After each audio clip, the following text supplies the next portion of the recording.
Thank you very much, Tatiana, and welcome to Jubes & Co. Obviously, with me, Dawn Neesom tonight. Similar blonde, but different accent. OK, joining me until 7, my panel, co-founder of Together Association, Alan Miller, and Labour councillor and commentator, Sebastian Salek. Thank you so much for joining me, gentlemen. On a Friday night, and normally Michelle's show is all about Friday night. Let's have some fun, shall we? But tonight, unfortunately, it's a different story, isn't it? We are talking about the murder, the horrific murder of a young woman, Rhiannon Whyte was her name. She's 27 years old. Her life was taken by an asylum seeker. He has been jailed. I'm not going to say his name. I'm sorry, I refuse to say his name. I'll say Rhiannon's name all night because this show is all about her and why this can never, ever, ever happen again. In any case, this piece of filth who took her life was an asylum seeker. He entered the country illegal on a boat and has been jailed today for the murder of Rhiannon, who was stabbed to death at a railway station in Warsaw in October 2024. Described by her family as demonic and inhumane, the killer is believed to have entered the UK by small boat and less than 3 months before taking Rhiannon's life in a frenzied attack using a screwdriver. Rhiannon was 27 years old, as I said. She was a mum of one 5-year-old little boy. She worked at the asylum seeker hotel where this scumbag was being housed at your expense, taxpayers' expense. And she cooked and she cleaned and she cared for the young men being held there. Passing sentence at Coventry Crown Court, Mr Justice School told the asylum seeker he had brought devastation to Rhiannon's family as he imposed a life sentence for murder. Outside the court, Alex White said she saw no remorse from the man who had killed her sister. On that horrific day, our precious Rhiannon was shown no mercy. Throughout this trial, we have been given no reason as to why he chose Rhiannon. No accountability for his actions, and no remorse. She fought for her life and to save herself from this sick, twisted and cowardly human. Now, as usual, this show is not about me or my panel. It's about you and your thoughts. Not just about Rhiannon, anything you want to talk about, to be honest with you. It is a Friday night. This is what we're here for. We're here to talk about you and what you're thinking. gbnews.com/your say is the way, as always, to get in touch, or you can scan the QR code. Please do, because I want to hear your thoughts on this one, because, well, I mean, it's not, you don't have to be a woman or a girl to understand this, because men, you have wives, you have daughters, you have mothers, you have nieces. You know, the women in your lives you love and care about. Rhiannon was one of those women. So let me know what you're thinking about this story. I'm going to ask my panel now. This isn't going to be a debate. I know Michelle's show is all about debate and feisty argument, etc., which is brilliant. It doesn't work for this subject, nor should it work for this subject, because you can't debate the senseless slaughter of a young woman whose 5-year-old child is now being cared for by her sister. Rhiannon took 3 days to die, by the way, and this little boy now wants to be a brain surgeon because he said that I don't want any other ladies to be hurt like my mummy was. I want to make them better. A 5-year-old who's lost his mum. Sebastian, I'm going to get very emotional about this because I'm upset. I feel terrible for Rhiannon's family, but I'm going to say it, I'm bloody angry. I'm really angry about what not just this government, but various governments are putting women and girls in this country through. A horrific story. What would you like to say about it? Well, firstly, I'm glad that the family were able to get some justice today. I'm pleased that the killer, and you're right, we shouldn't be saying his name, got a sentence that he deserved, and disappointed that he wasn't able to show any remorse for his horrible actions. It is all round a horrible situation, isn't it? And no, we just hope that the family can take some closure from today's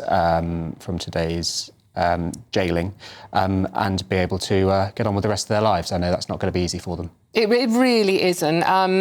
Alan, the mum outside the court, her mum, Donna, Rhiannon's mum, she was talking about the fact that the killer had showed no remorse. He also refused to accept that he'd done anything. He he said, it wasn't me, I wasn't guilty, despite being soaked in Rhiannon's blood. He made this family give evidence and victim impact statements, and you can imagine what that must have been like, actually prolonging the agony of this family. He was an asylum seeker. He came over here illegally on the small boats, one of the small boats, in July, just a couple of months before he killed Rhiannon. He'd already been turned down for asylum in Germany, where he'd been living for a year. Now, this isn't all about migrants. This isn't about that. This is about being angry about the safety of women and girls. It's not shaming. But I just want to read you what Rhiannon's mum, Donna, said outside the court. She said, "My life ended with Rhiannon that day. To the person responsible, why? You will be forgotten, an evil nightmare. Rhiannon had worked at a hotel looking after migrants for 6 months." She also said the government needs to take a tougher stance on illegal migration. For the safety of women, it's not about race. It's about the fact that these men are allowed to come here. We don't know who they are. We don't know why they're here. They're undocumented. We don't know what they want, what the hell they're doing here. Why are we continually allowing this to happen? Now, Rhiannon isn't the first woman to lose her life. She's certainly not we've had countless stories of women and girls being sexually assaulted by migrants who are illegally. He's not an asylum seeker. He's an illegal migrant. He came here illegally. Alan, why are we putting the lives of girls and women in this country at risk in this way? Well, Dawn, this is one of those terrible, terrible stories that you just look at and you think it just encapsulates everything that's so wrong and terrible. And it's difficult to take any, you look at it, you think, God, this is the depths of darkness, what's happened here. And I think this is why the country, obviously to the family and everyone in the country should be saying Rhiannon Whyte's name. But here, first, you've got someone who's gone out of their way to help others. Many, people in Britain are paying often to be very generous and help others. And this has just gone far too far. We have a situation where things are out of control. Actually, it has been several governments, but when governments have tried to, through being elected in and through the public wanting action to be taken, often the civil service has blocked things. We've got a situation where the democratic impulse is being prevented by bureaucrats who often got luxury ideas, who are not living close to the situation.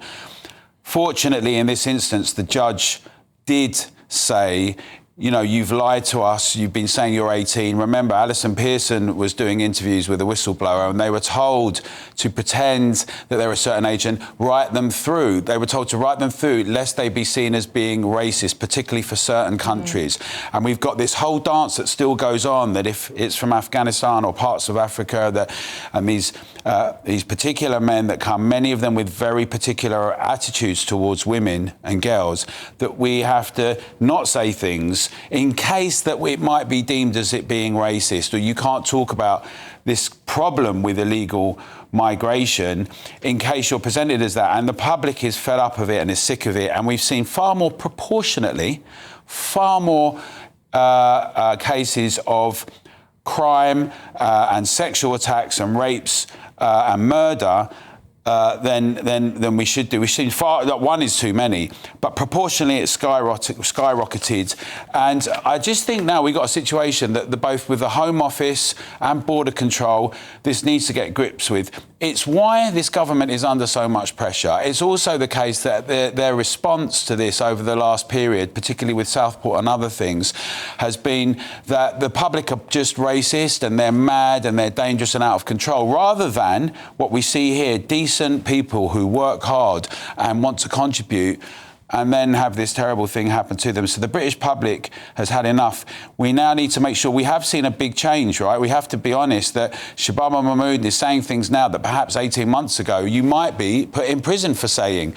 So things have shifted, but we need to get to grips with this in reality. It's interesting you mentioned the Southport killings, because it was the day that this particular scumbag arrived in the country that scumbag who took the lives of those 3 little girls in Southport did that. That was the same day. Sebastian, the irony is that if the Labour government hadn't pulled the plug on the Rwanda scheme, the chances are quite high that Rhiannon's killer would have been one of those being sent to Rwanda.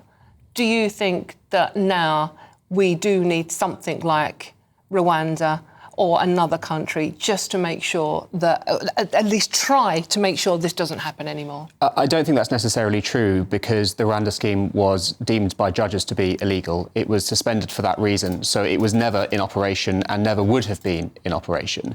I think we have to be very careful. No one really gave it the chance. Well, it was heard by a court, and the court said that it was illegal. But it could have been challenged.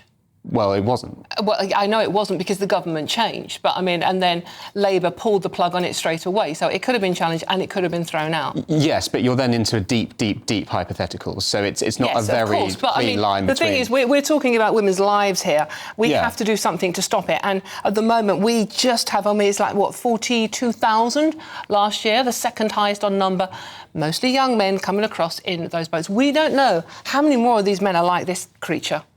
No, we don't, among the whole population. And this is the problem. And I think we have to be really careful with this story, because the story is the tragedy of a woman being murdered. Of course it is. No, absolutely. And what we mustn't do, and I think it would be an insult to Rhiannon's memory to do this, is to politicise it and to use this story to further any political views. I'm not doing that. I'm not suggesting really you are. hard not to do that, Sebastian. I read Rhiannon's mum, Donna, her quotes out. She is saying this. She is concerned that another family do not go through what her family have been through. No, I completely understand that, and I wouldn't want anybody to go through this. But I think it would be a clumsy reaction to this to assume that asylum seekers are somehow a blanket threat, where if you look at the data, and we must be led by the data, we must be led by the evidence, when you look at where attacks happen and who they happen by, it is spread across the country. So if you are serious about tackling violence against women and girls, which I know you are, I know I am, and I'm sure you are as well from what you've said today, then we must be led by those numbers, and we must take a wholesale approach rather than zeroing in on one particular group. Alan? I mean, honestly, Sebastian, OK. We have a situation, and you're calling them asylum seekers. Here's someone who's lied, that the judge has said he's going to convict him on the basis that he knows he's lied, because in Germany he's gone through with a different... let me just finish my point before you interrupt me. Why is he not an asylum seeker? Let me just... Hold on. I'm making my point. And he's already lied, and the judge says, you've lied about your age. And then we call him this asylum seeker, but yet we know that they're people that are coming in on a boat that are illegal migrants. He's come from Germany and he's come somewhere else. Now, you then went on to say that it would be very dangerous to then speculate that this is a general problem from asylum seekers. What we've got is a situation where tens of thousands of men who are around our country, we don't know where they are. We also have a huge issue with the fact that many of them are radicalised and are on the MI6 watches list, at least 45,000 people in Britain. We don't know where they are. We see situations like in Bournemouth and Nuneaton and around the country where there are hotels where there's lots of crimes proportionally far higher from the people that are coming here. But frankly, let me just finish. Even one incident that happens in one area, if you're in a playground or if you're a woman or if you're a man and you get into a situation, is too much. And yet we've got tens of thousands of these people. I'm going to stop. We've got tens of thousands of people here. OK, Alan and Sebastian. Can I just clarify, and I'm sorry to interrupt you, are you suggesting that the rate of crimes or the rate of sex attacks or anything else is higher proportionately among asylum seekers than among the population as a whole? I'm saying absolutely. If you look at the numbers of illegal migrants that are coming into the country, one of the problems with the stats, as you know, one of the problems, as you know, you just asked me a question. That data isn't captured. I was about to say, one of the problems with the data is that the Home Office has consistently refused to respond to it. But there have been FOIs, and various people like Rupert Lowe and others have put in submissions to get answers on these things. Can you give us but we do know. I'll give you a stat. Here's a really good stat. This is a terrible stat. In Bournemouth, there are 3 hotels, and there are 153 crime incidents that have happened as a consequence of those 3 hotels with those migrants that are in those hotels. Sorry, I'm going to stop you again because I asked you a specific question. I'm giving you some stats. Yeah, but I'm talking about the country as a whole. I'm not interested in Bournemouth specifically. You're not? No. It's a very good example of some stats. What I want to know is, are people who come here on small boats or come here to claim asylum disproportionately committing crime compared to the rest of the country? Right, OK, I'll let you ask that question. I'll let you respond to that question, we have to take a quick break.